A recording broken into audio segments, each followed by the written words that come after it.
Okay, Hey, we're finally recording. yeah. Crap. That took that long? I forgot to put the SD card from the computer back into the board. So no driving gloves, everybody. We got a couple of people here tonight. We're gonna babble about a few things. Whoop whoop. How'd everybody's week go? Does I'm trying to decide. Do our listeners really care what we do every week? Why don't we get some feedback on that one too? That's our feedback question of the week. Do you really care what we did this week? Maybe if we started having horrible weeks, they would. Yeah. Maybe if we were like, it was friggin' terrible. I'm trying to think how my week went. Let's see here. I finally got to see the C8 Corvette on Monday. I know that's big news to Derek. And of course, he doesn't get to say anything about the Corvette or such. So I can say a lot of things from my impressions. And they really need to get somebody to design the floor layout better and traffic flow better. Maybe it was just the one dealership. The traffic flow really stunk. Car was good looking. I do admit I will never own one, though.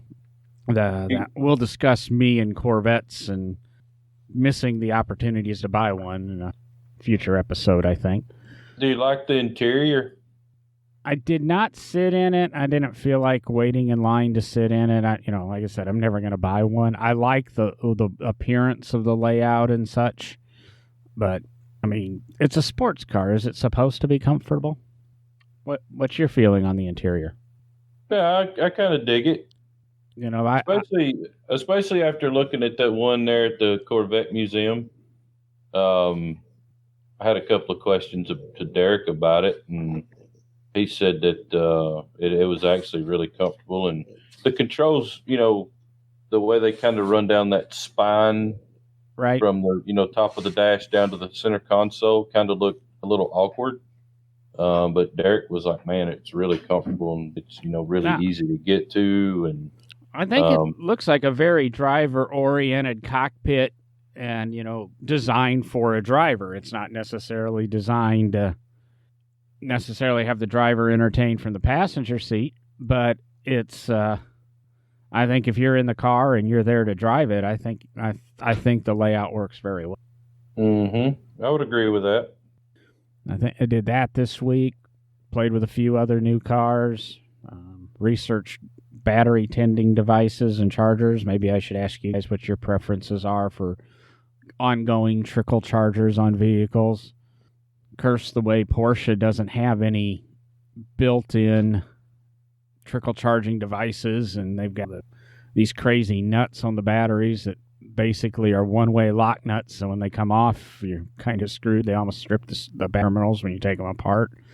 And Mercedes and Ferrari have these magnetic chargers, by the license plate. You just snap this little magnet onto the bumper, and they're trickle charging. Come on, Porsche.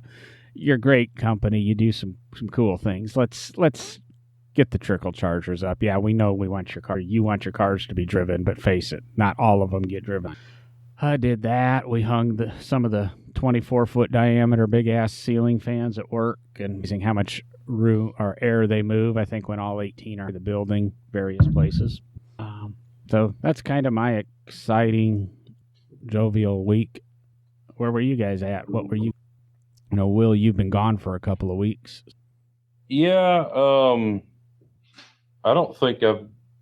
How long has it been? What was the last thing we talked about? It's been a couple of weeks. Yeah, I don't even know if I've been on since I got back from. Yeah, I've been on since I got back from Pomona, I think. Yeah, you were on. Yeah. It's just been really crazy busy around the shop. Just trying to actually prepping for SEMA already a lot. Trying to get a lot of stuff lined up. So, I heard you're going to have cars on about half the floor, so it's going to take a little bit of time. We will have 3 cars in Hot Rod Alley in Central Hall, so that's 3 full builds. We had 3 vehicles there last year. One of them we just painted. The other 2, one of them was the Rocket Racing Camaro, so one of them was a race car, and the other one was Scotty's Denali. But this year we'll actually have 3 full builds from Big Oak Garage, all in Central Hall and Hot Rod Alley. So that's for us. That is huge. So really, really looking forward to SEMA this year, and already prepping a lot for that. Got some probably pretty big news to share in the next, I don't know, couple of months about one of the vehicles and where it's going to be, and what all is happening with it. So that's going to be some pretty exciting news to share with everybody.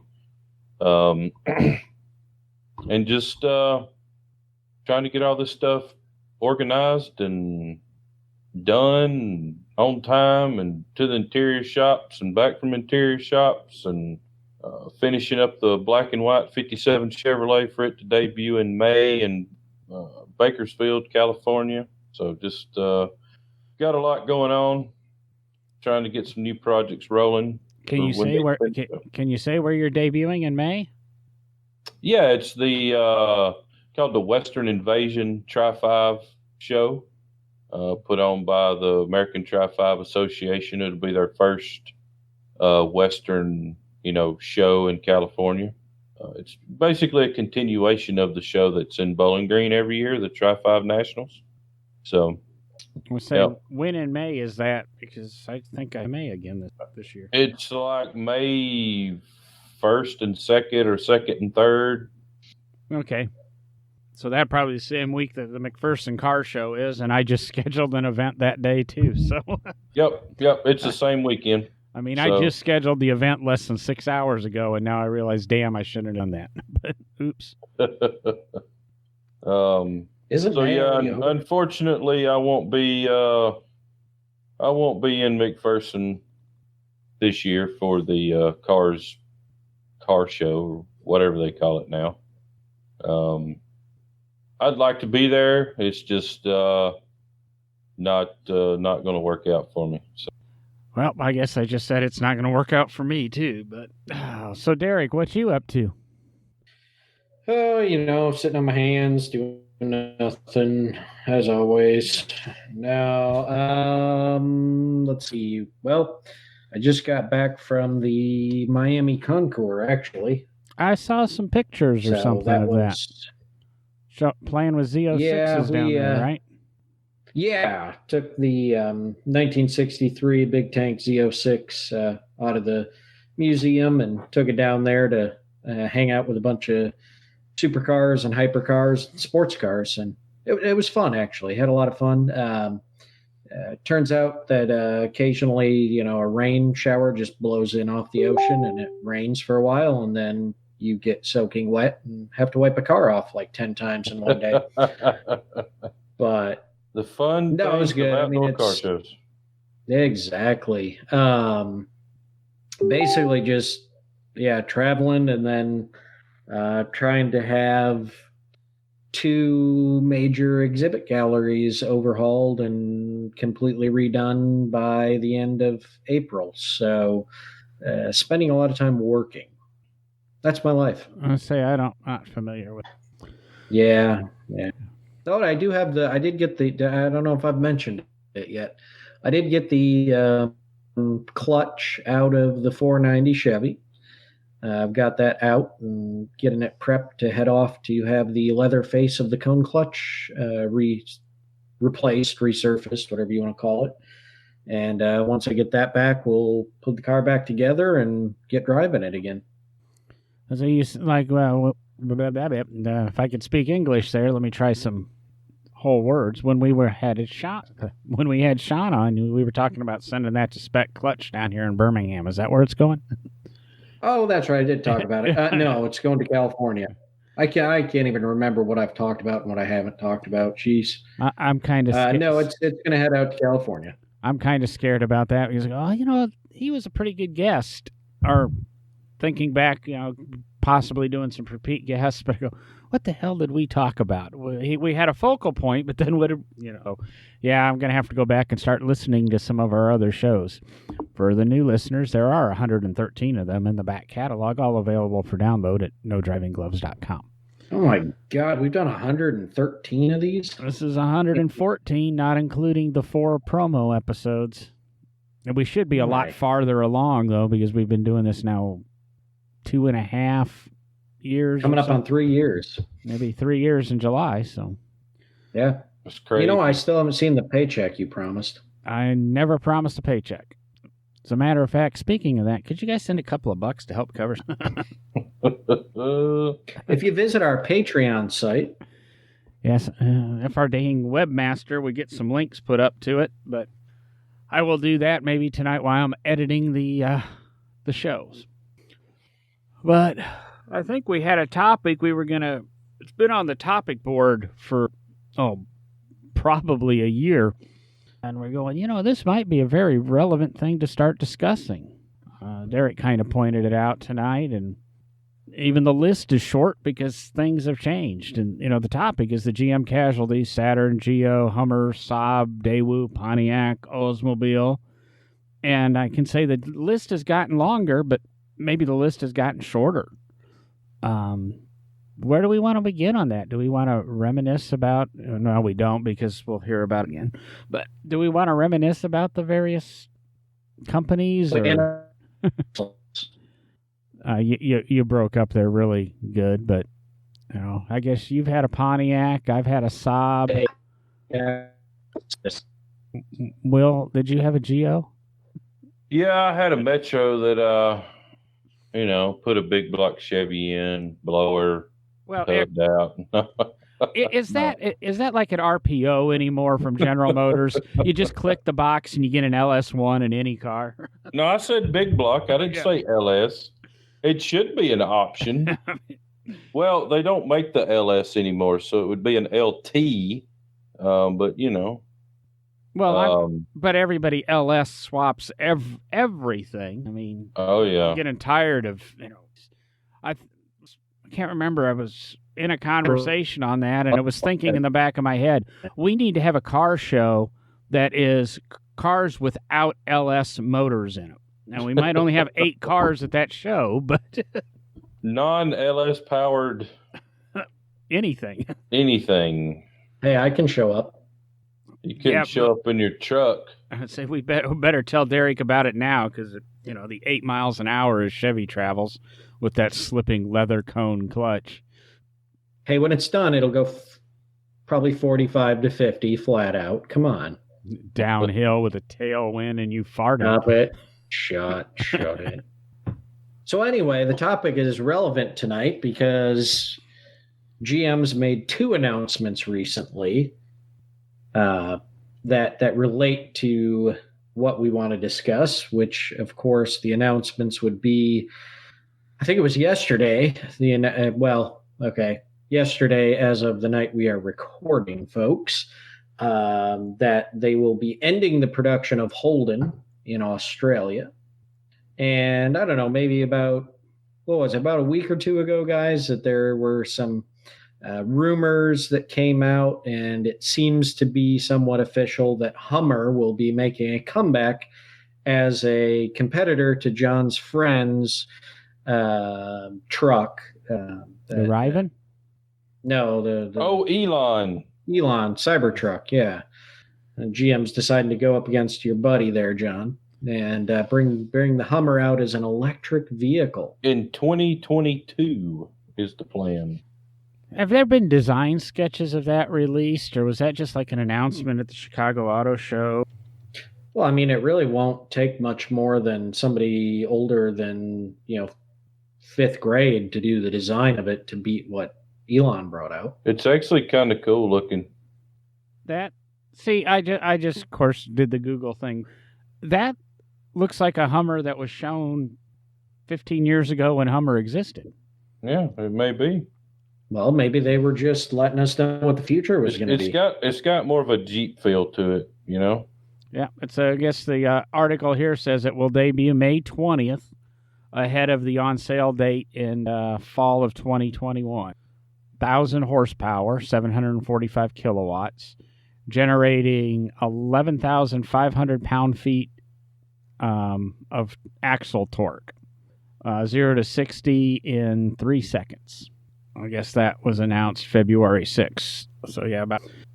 You tow, Will. Oh, look at that. And you use vehicles probably more truckish than either Derek or I, with the exception of long distance, traveling from Alabama to California or something. But say towing vehicles around the state, in a 200 or 300 mile range. What's your feeling on an electric truck? Would that be something you, as a shop owner who pulls a 40-foot trailer, consider? Because these electric trucks are, 11,000, 15,000 pound-feet of torque, phenomenal 0 to 60 time, and towing capacities, next to a Kenworth. Do you see good, bad? Are you indifferent? Are you really going to wait to see what happens? Or I'm not saying you're going to rush right out and buy one, but I won't be the first one to buy one, I'll tell you that.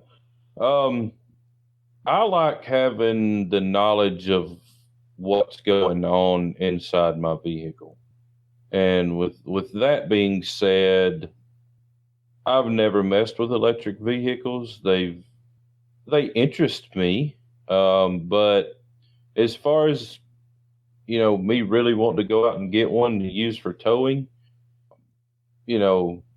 just for our application, it'll be years before I'm able to go out and buy one, because I don't just tow in Alabama very often, or the Southeast. I'm always going to Ohio, or the closest we really go is Nashville and Atlanta. So, and that's a pretty good hike for me, either, there and back. So, I could see where it would definitely be beneficial to trucking companies that just mainly tow here. Sorry, that tow here around local. But for us, I don't know. I think it'll be a while before you're able to go coast to coast. But with the expansion of chargers and charging networks and the ability to charge quicker, I heard a conversation talking about electric trucks and things like that and traveling, and the person was saying, well, you've got to stop, and even at the fastest superchargers, so if you're using a Tesla truck and a Tesla supercharger, and you stop and you plug it in, and it takes 15 minutes to get a 200-mile extra charge or whatever. Do I really want to stop for 15 minutes when I can just pull into a gas station and stop for 2 minutes, 3 minutes, and fuel up my truck and be on the road? And I kind of got thinking, okay, I pull in with my electric vehicle, I plug the truck in, I go to the restroom, I buy my Diet Mountain Dew, I get my gas station hot dogs, and go back out to the truck, unplug it, because I'm sure I can leave the thing unattended while it's charging, and hop back in, and I'm back on the road in, say, 15 to 17 minutes, 18 minutes. Where when I pull in now with a gasoline vehicle, I pull in, I fuel up at the pump. Granted, I can take the risk and walk into the store, but I'm taking the risk of the tank overflowing, the pump not turning off, or somebody coming along and taking my pump handle and filling up their car while I'm in the building. So I just never do that, especially at a truck stop. And by all that, guess what? My average stop at most gas stations is 15 to 20 minutes also. So I don't see where the difference is and where I'm going to lose on the charging as I'm traveling cross country in an electric vehicle. I don't know if that argument, driving cross country Well, I think it's going to depend on, the infrastructure that it does get installed over the next few years, and if they do put in enough of the fast charging stations at gas stations. Because, of course, right now, I haven't seen many gas stations that also have electric charging facilities.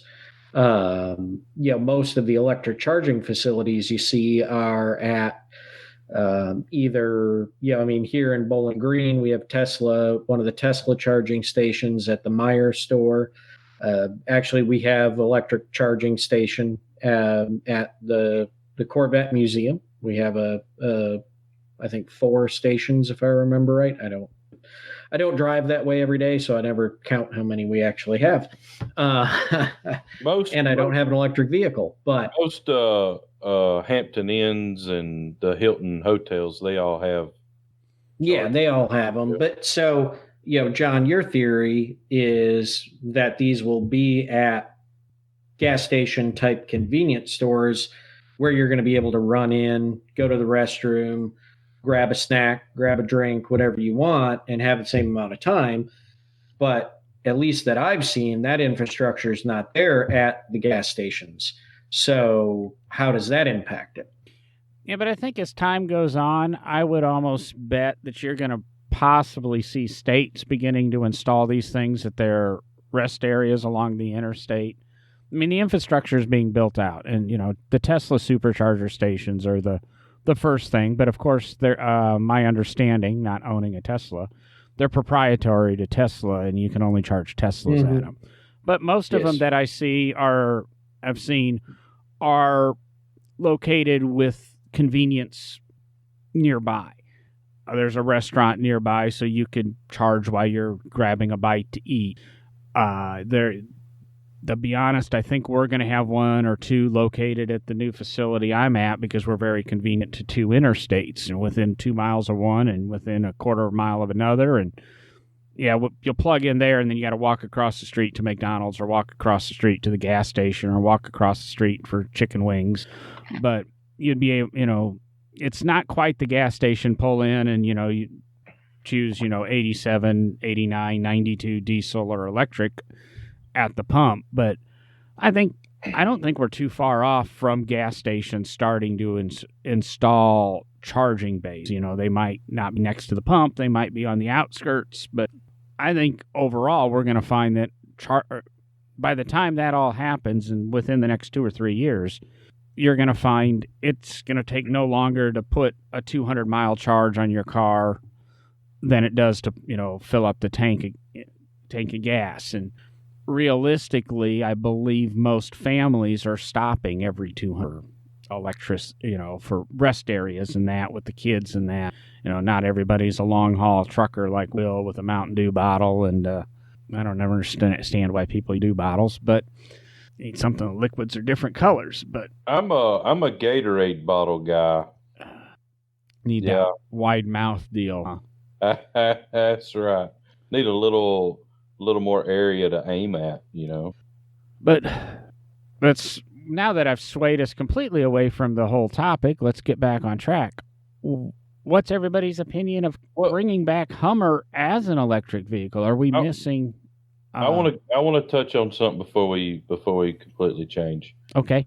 So I get the electric cars, the electric trucks, half-ton trucks and stuff like that. But how far along is the technology in an electric semi-truck?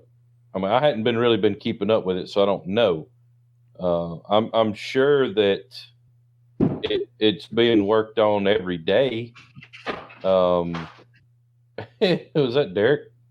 And I just don't know how far along that's coming to, for a 2500 or 3500 Ford, Dodge, Chevy, whatever. And then, like you mentioned, like a Kenworth.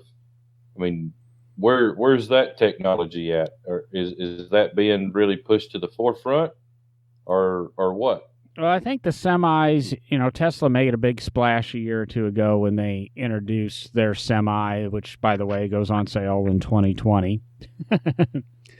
Sorry for the laughter. And there's some, reasoning behind it. They've sold a lot of them, or pre-sold a lot of them. Not a lot of them are on the road. There's a lot of testing going on and R&D But I think the idea behind the semis, what the sales pitch is they aren't for cross country. They're for the short haul type stuff, the 200 or 300 mile trips where you're going to load up. You'll get 300 miles to your destination or your next warehouse or terminal, be able to pull in, plug in, and unload and reload while you're there. So I don't see them being multi-thousand-mile vehicles. You're not going to hop in them and get 500, 800 miles and then stop at the truck stop and things like that. But I think they're going to be very viable for, short runs, or I can't remember what hot shot loads, or I'm not a truck czar. But on the flip side, you've got Rivian, based out of Bloomington Normal, Illinois, and the old Diamond Star plant, like I've said before, has a little tie to me because I know so many people had Diamond Star jobs. It's from the area of the country I grew up in, and of course when Mitsubishi shut that plant down, a lot of them lost their jobs with Rivian. And Rivian is now, their pickup truck, like $73,000, same thing, 0 to 60 in 3 seconds, towing capacity 8,000 pounds, ungodly torque and stuff, and that's their half-ton truck version. And then of course Amazon is a major investor in Rivian, and now Ford is a major investor, and Amazon's ordered 100,000 Rivian trucks over the next, I think, 5 or 10 years. So they've got orders in place. They have excellent funding. They have major manufacturer research behind them. I think it's going to be a viable vehicle, and the Amazon trucks are going to be designed to replace the Sprinters and Ford Transits that they're using and running around town with now. So I think, in answer to your question, Will, I don't see them becoming long-haul cross-country truckers. I don't see reliable car carriers or horseless carriage using an electric tractor to transfer stuff from Atlanta to Seattle. But FedEx, UPS, grocery store chains, Home Depot, terminal to terminal, I see lots of use, and I can see those trucks on the horizon. But I'll also say, other than Tesla, I don't know anybody building a tractor, and that's not saying nobody's doing it. I'm not in tune with that market. If any of our listeners can point me in a direction, I'll be happy to read about it, listen about it, and figure out really what's going on in that end of the spectrum. I mean, I could see them a lot for rollbacks, like y'all's, covered enclosed rollback that y'all got, doing local, taking a car from this shop to that shop, or picking up cars on the side of the interstate, blah, blah, blah, blah, whatever. It's coming. I mean, I can't say I'm a fan of it, but it is what it is. That might actually be a smart business move, although I don't know. I shouldn't say that because Elon is probably more intelligent than I am at these things, but why doesn't he have a electric delivery service that delivers the electric cars? They all get delivered on just diesel-powered rollbacks. I mean, when the neighbors here, my neighbors got their Tesla, it came on a diesel rollback. All the ones I see moving around are typically on, a rollback or maybe a 2-car, hauler open that's being towed by a 3500 series GMC or Dodge or Ford truck, and maybe that's where we're headed with the Cybertruck and the semis that he's designing. But it's just interesting kind of to think about why, if you're building this electric vehicle platform, why haven't you brought out the car carrier to deliver it with?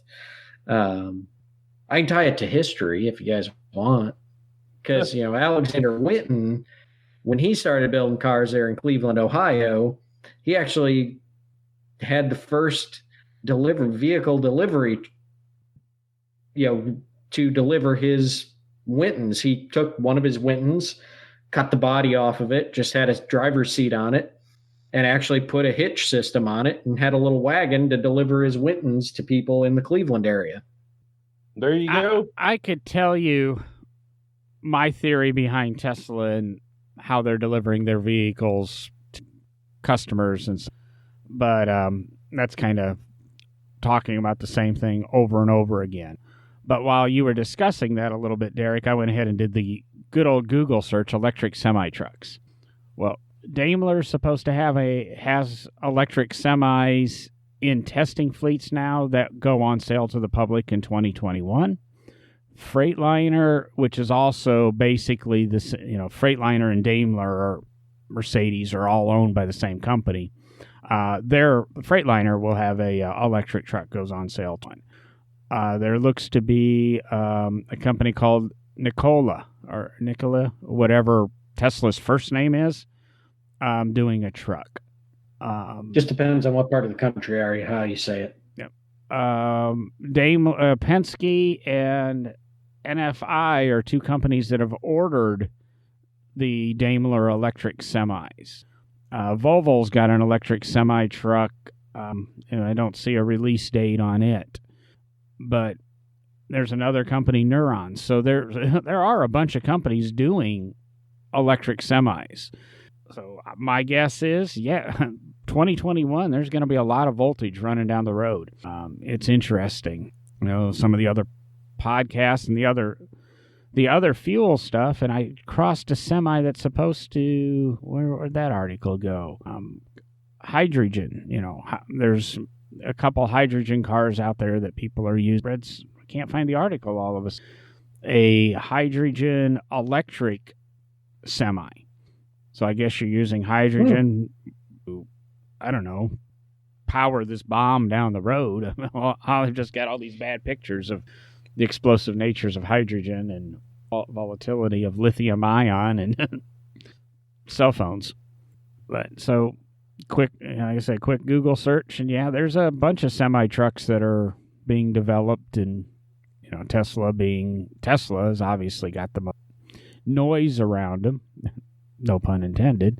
But it does. But I think I had not heard of the hydrogen electric hybrid. That's interesting because if obviously they're probably using the hydrogen to power a generator that's going to generate the electricity, and basically charge the battery pack of whatever kind they have.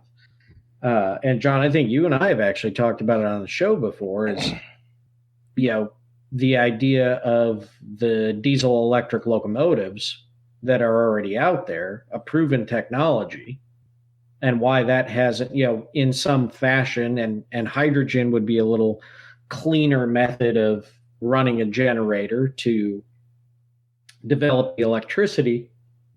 Sorry, guys. I'm trying not to sneeze. Pineapple. Right. Great.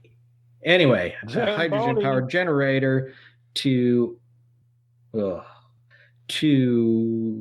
create the electricity, so on and so forth. That's interesting. I hadn't heard of that yet. So that's one I'm going to have to look into. We're way off the GM topic here, but I like where we're going. Yeah, I was going to say, I don't know. I guess we're going to revisit the kind of like GM just kind of abandoned those car manufacturers. We just kind of abandoned that entire topic because I'm going through now and looking at more and more information, and that's why this is no driving gloves. Well, that's kind of it's spontaneous and everything, and the 8 electric truck and van companies to watch in 2020, BYD and their kind of semi yard type trucks. It looks like from the picture. Something that's Chinese. I was going to say, it looks like a Chinese company, Cheyenne, Chanje. They're doing kind of a delivery van, 30 feet long delivery van, or 30-foot long panel van, 3-ton payload, 150-mile range. They've actually got 900 of those on the road, I guess, and FedEx has ordered 1,000 of them, and Ryder's ordered 500 of them, pretty much all exclusively to the California market.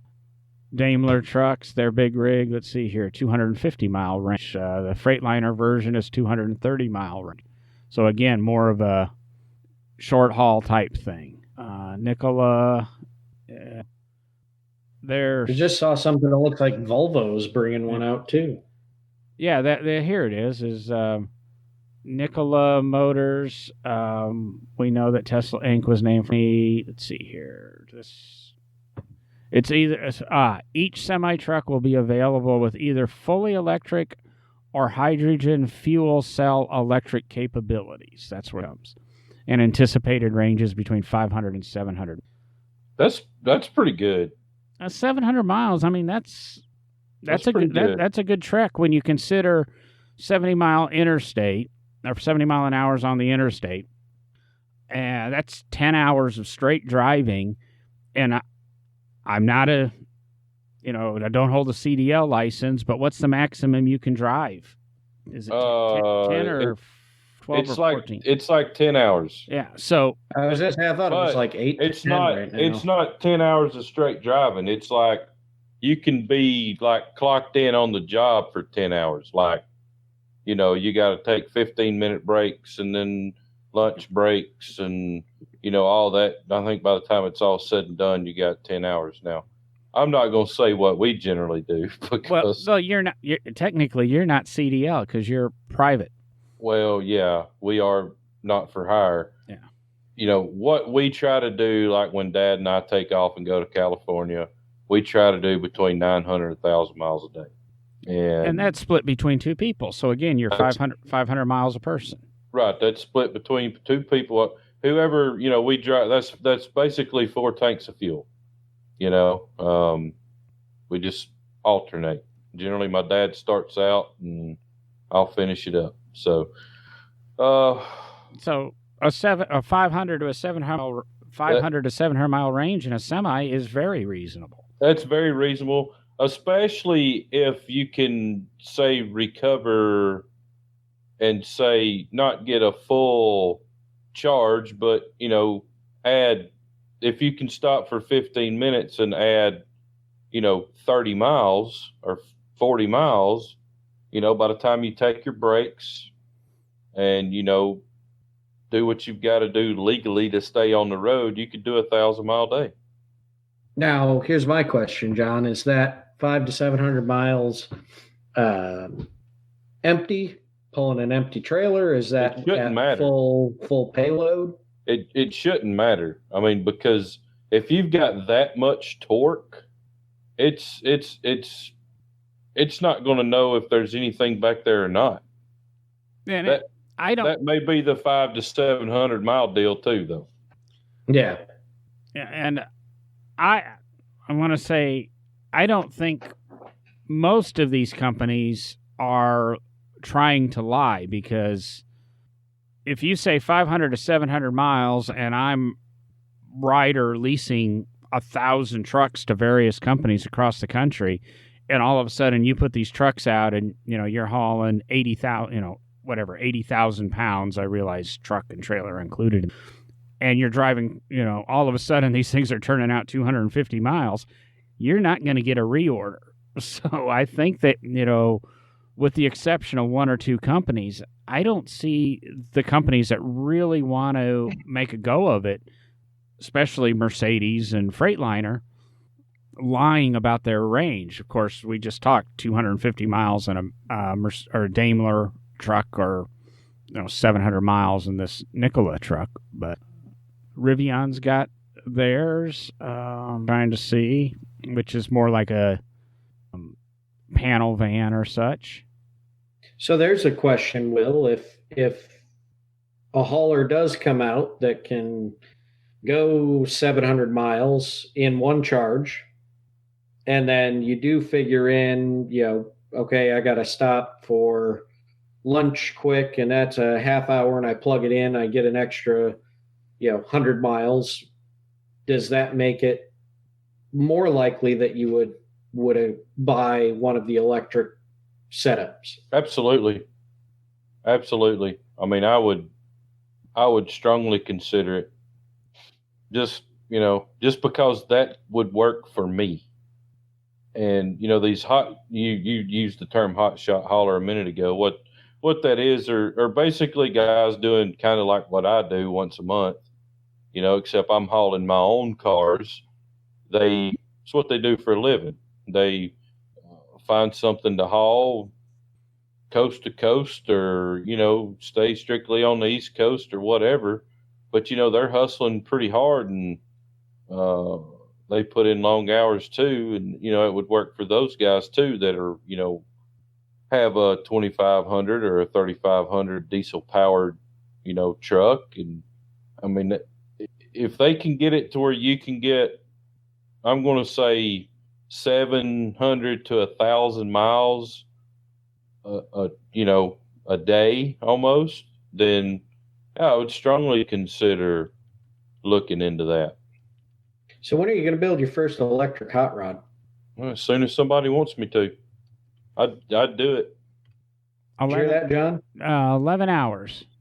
That window is usually thought of as the daily limit, even though it's not based on a 24-hour period. Gotcha. You are allowed a period of 14 consecutive hours in which to drive up to 11 after being off duty for 10 or more consecutives. Right.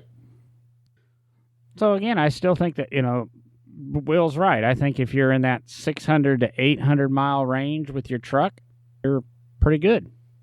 So there's our discussion on all of a sudden electric trucks. And then I got thinking the same thing as Derek, because when's Will going to build his first electric hot rod? And I was trying to think, because I had something cross my desk or computer screen that was related to electric and hot rods or something.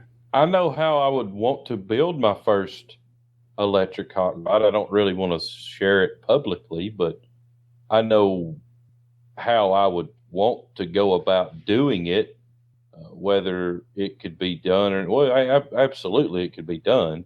It's just, it would be very, very expensive with the way that I would want to do it, just because of what you would have to buy to make it work.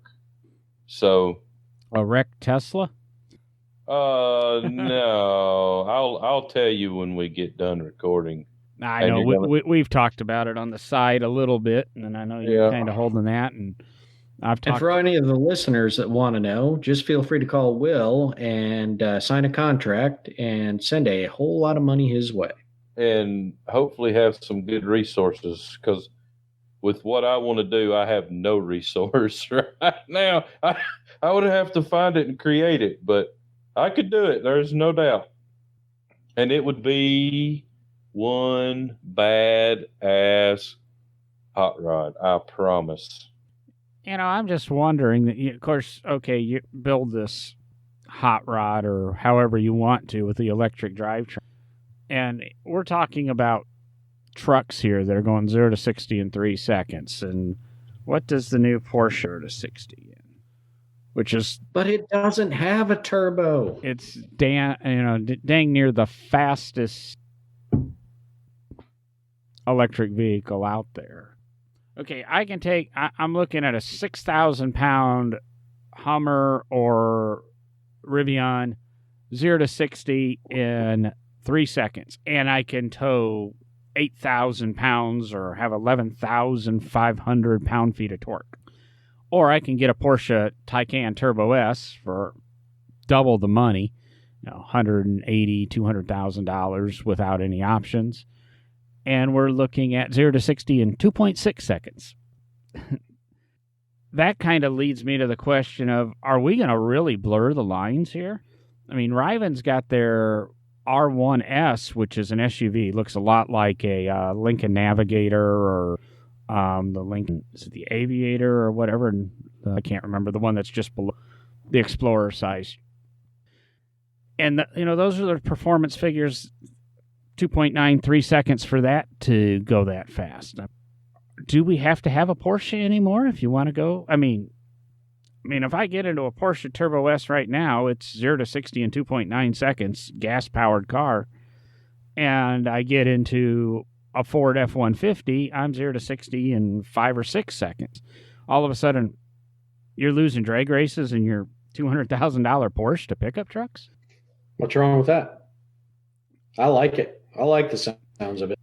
But where I'm going with that is, okay, yeah, it sounds cool. You're a truck guy. You really like that. I'm kind of a sports car guy. I don't necessarily like that.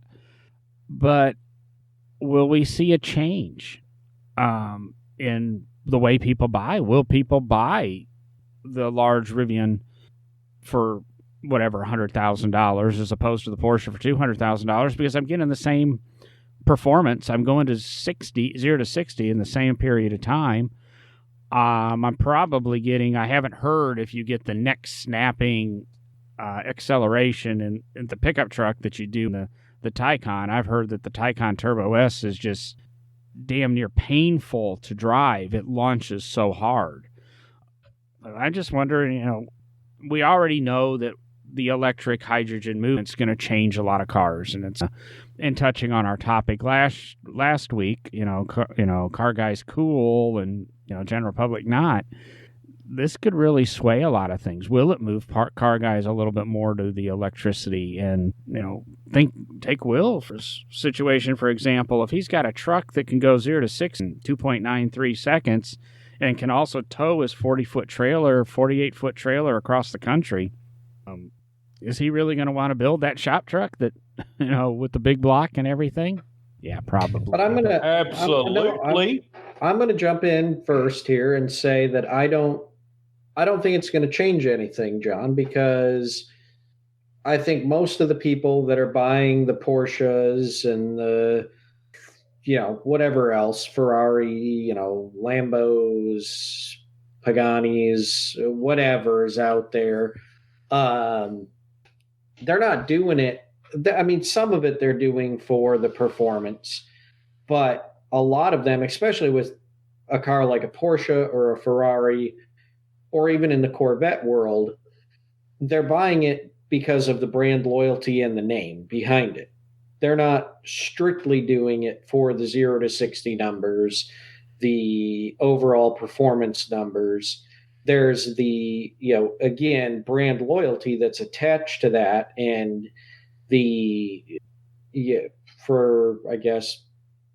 basically the status level that comes with saying that you've purchased one of those vehicles. They're a recognized name, and that's why those people are buying them. And I think it's going to be a hard sell to switch them over to, a new Tesla truck or a Ribbon, or however you pronounce it. I've heard like 500 different pronunciations of that truck's name. When those are not well-known brands, even if the performance is similar. But then we have to remember, as the performance gets better with electric vehicles and the trucks come down to 0 to 60 in 3.3 second times, as that technology develops and goes into the sports cars like the Porsches and the Ferraris and all those McLarens, those numbers are going to drop as well. So I think we got to look more at the fact of how insanely low our 0 to 60 number is going to become as we move into this future. Well, that's the question I'm at. And remember, I just told you the new Hummer is supposed to go 0 to 60 in 3 flat. The Porsche Taycan Turbo S, which is damn near the fastest electric car out there, does it in 2.6. So they're 0.4 of a second difference now. And so to me, they're about the same. 0.4 of a second difference can be made up in the driver and the way he launches and things. And of course, these are rolling 0 to 6 cheating. But I think there's a validity to your point there too, Derek, and it goes back to one of the topics we talked about with Sean is there such thing as too fast? At what point does 0 to 60 become too fast for the human body to, handle the G-loads, be able to think and process? I mean, 0 to 60 in 1.5, there's, what was it, maybe 20, 30 years ago, that was drag racing, now we're doing 0 to 300 in 6 seconds drag racing, or is it 3? What's the new record? 3? 3 seconds. It's like 3 point something. Yeah. So, those are the best drivers in the world. And, they talk about, how their eyeballs react and their neck is. We'll go back to our episode where we interviewed Bud Moeller and driving, the former Rumens Barrichello F1 car. And, I don't know if any of you went online and looked at a picture of Bud, but I mean, he's got neck muscles to die for. I mean, think of the way Arnold Schwarzenegger was built in the, late 70s. This is the way Bud and, I don't know how old Bud is, but I'm going to say in his 60s, neck is, just because of the G. So I really don't know if the average human body is going to be able to take 0 to 60 times of sub 2 seconds. We're going to see them. There's no doubt about it. But I don't think the human body is going to be able, to take that, repeatedly, or be able to respond quick enough. If you think you take off from the stoplight, drag racing, your buddy on a, 2-lane road, and you're trying to go 0 to 60 1.8 seconds, and something goes wrong, there's 2 or 3 body bags at the scene, I think. Well, something else about the bigger trucks, we're very, very adamant about the service on our vehicles, especially our tow vehicles that we're driving cross country and having to meet deadlines, and part of the deadline is getting there. You have to have something that's extremely reliable, that is going to get there, and that's service. We have the factory or the dealership do most of our service. So another factor for that for me is, if I'm going to go buy one of these trucks, it's going to be serviced on a regular basis. And if they've got their own chassis parts and suspension parts and all this stuff that you have to look at, and that starts messing up on you, then that's a major drawback for me, for the smaller companies that are getting into this. It's really going to be geared more towards fleet type applications, where they have on-site people that are trained to do their own service and stuff like that. I don't think they're really gearing it up towards smaller businesses like mine.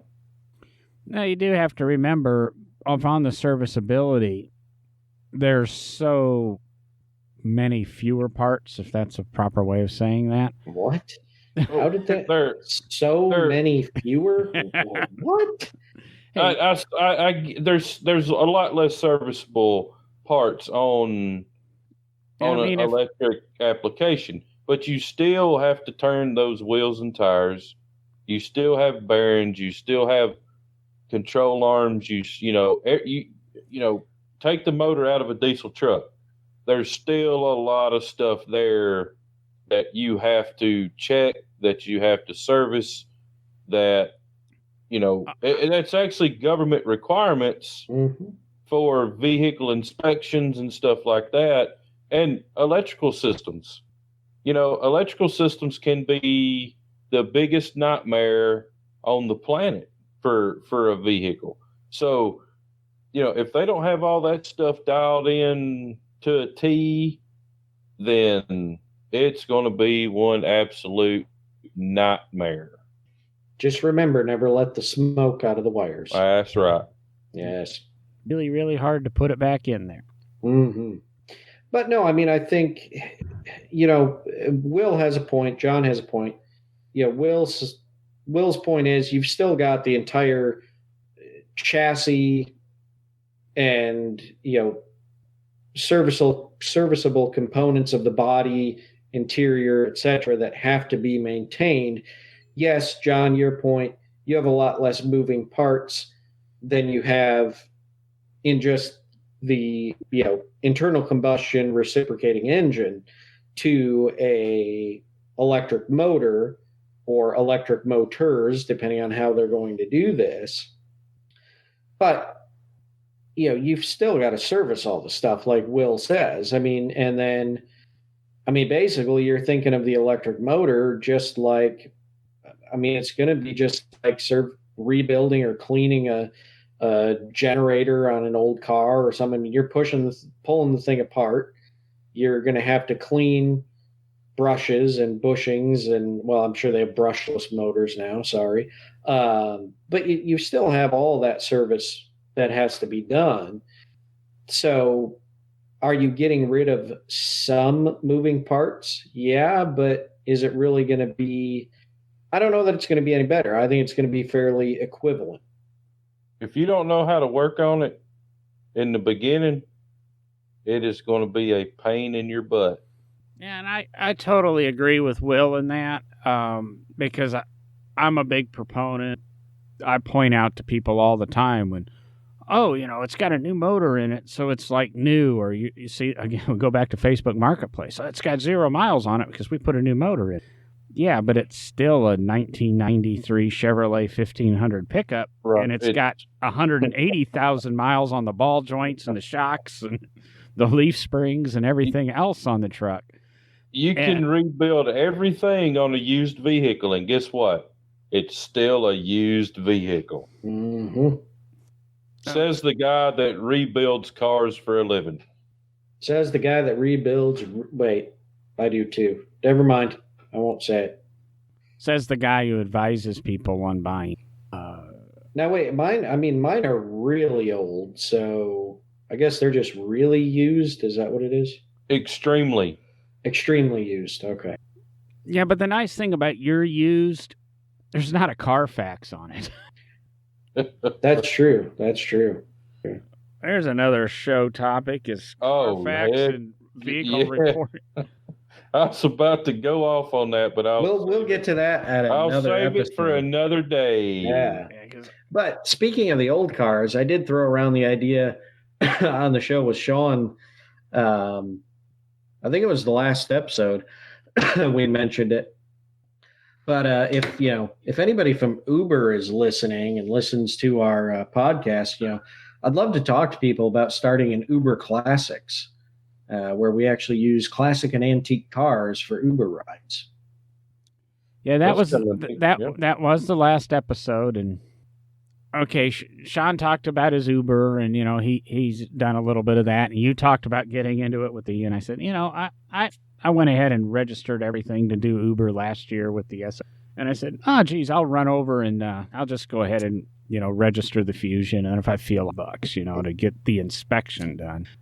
I got an itty bitty chip in my windshield that when I got in the car this morning, you couldn't even see because the windshield was wet. It was kind of a sheet of water on it, and they won't pass the car till I get the windshield fixed. At least this inspection station sticks to the rule. Make sure you have a safe vehicle. Brand new car, 6,500 miles on it. And I know when that chip happened. I was probably about 8 blocks from the dealer after buying the car, and that I know when the rock hit the windshield. Well, that's the way it goes. So I'll be swinging by and spending $30 to have somebody inject some glue in there to make the inspection station happen. But make it disappear. Yeah. Are either one of you have any luck with the kit I can go buy at AutoZone? Nope. Never tried it. Is that nope, you've had no luck, or nope, you've never Don't even mess with it. Do it right. Or left. No. Everybody stay away from the left. I think I'm going to end it there because... That's a good way to end it. I agree. We're hour and 3, hour and 4 this, so it's probably time. Tell everybody good night, me to get onto my editing bay, and Will to go back to the shop, and whatever Derek does. I go to bed. He's still a newlywed. We know what he's doing. I was trying to stay away from that. I'll go there. I go to bed and fall asleep and get up and go to work. He's a married man. True. Have a good evening, everybody. I'm out of here. Hey, did you guys know they make electric Zambonis?